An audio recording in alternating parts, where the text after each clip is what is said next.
講到北部地區，包含着北北基桃、新竹、宜蘭，今仔日下晡舉行城鎮淪陷防空演習。台北市針對着士林區復合侵害加強演練，台北市長蔣萬安也去到現場關心。另外，總統賴清德呢也佇咧演習進前去到新北市視察武器戰士的狀況，病院安怎進行醫療降載、大賣場執行民生配給等等的演練。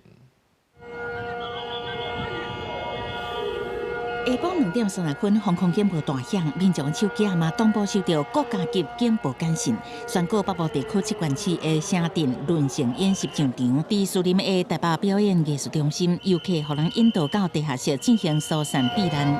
演習期間，道路人車管制，公車到捷運站了後，民眾聽站務人員的指示進入地下室，還是捷運站來避難。城鎮淪陷演習期間呢，捷運維持正常行駛，但只進不出，而在站內的旅客必須配合站務人員的引導進行避難。劍潭捷運站小高架站體，站務人員引導旅客落樓，雙手摸頭避難。有香港遊客頭一屆來台灣，都拄到演習，留了真深的印象。因為我是第一次遇見這種事情，所以有點新奇吧。稍微等一下沒關係啊，反正國家需要那個防護嘛，當然要練習。台北市長蔣萬安在場透過視訊驗證各行政區疏散演練，也特別是到士林區注重重點疏散區域，包含台北表演藝術中心、民街、士林商圈、劍潭捷運站，考驗政府民間做伙合作。那這一次我們選定這個地點，最主要也是它多元複合型的樣態，就有包括商圈、夜市，剛剛也在民宅以及捷運高架路段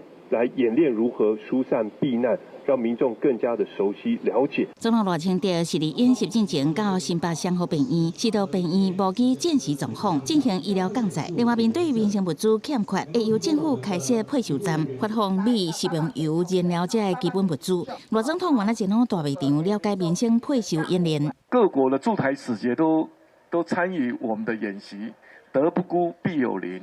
我們不是單獨面對區域的地緣政治的變化，而是國際社會共同關心、共同面對。在平時如果轉戰時的時候，我們能夠撐多久？如果能夠在民生物資穩定、醫療照顧底下，能夠協同我們的中央，大家一條心。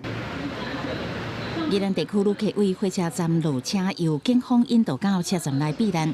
百貨商場鐵門嘛救來，打防空演習的公告，協助各路站的民眾疏散。